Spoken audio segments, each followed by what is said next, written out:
Kayo po ba mga bossing ko ay isa sa mga mananaya or kaya po ay negosyante? Or napakarami mga pangarap sa buhay?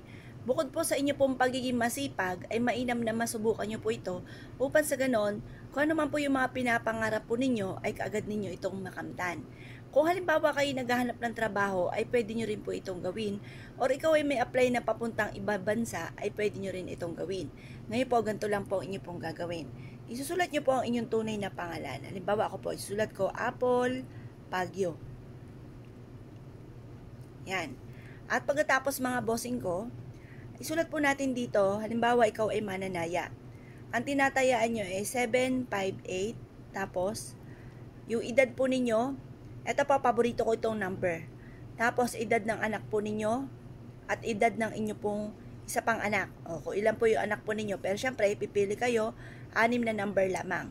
Sulat nyo po dito, mananalo ako ng jackpot.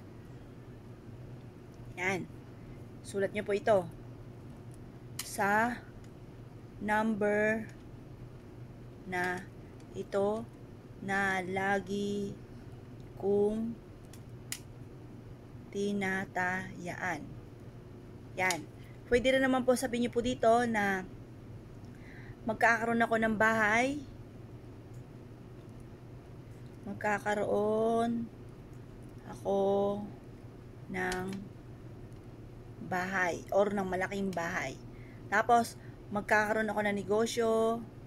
Magkakaroon ako ng negosyo na dito na ako yayaman.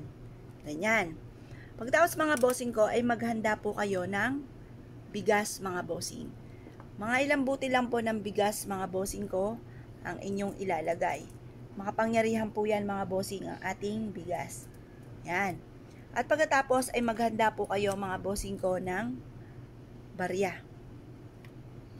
At sasamahan nyo rin po ito ng kaparanggot na asin.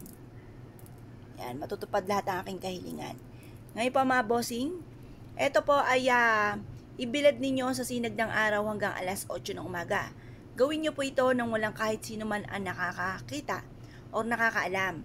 Isikreto nyo lang po ito at kailangan makapagdasal ka ng mula sa inyo pong puso.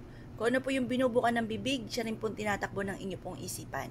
At syempre, sasabayan natin ang sipag at syaga, double time sa pagkayod. Mapapasin nyo po mga bossing ko na iaadya kayo nito kung saan lagi kayo suswertihin at matutupad ang mga pangarap. May mga bagay na darating sa buhay ninyo na hindi inaasahan. Matapos nyo po itong gawin, i-mindset nyo na kayo magiging matagumpay. Simula na ito ng tagumpay po ninyo. Ngayon pa mga bossing ko, kayo pinaniwala at nais nyo po itong gawin. Huwag na po kayong magpatumpik-tumpik pa. Subukan nyo po ito, proven po ito na napakaswerte. Kaya kung kayo pinaniwala mga bossing, ay siya. Good luck po sa inyo po lahat.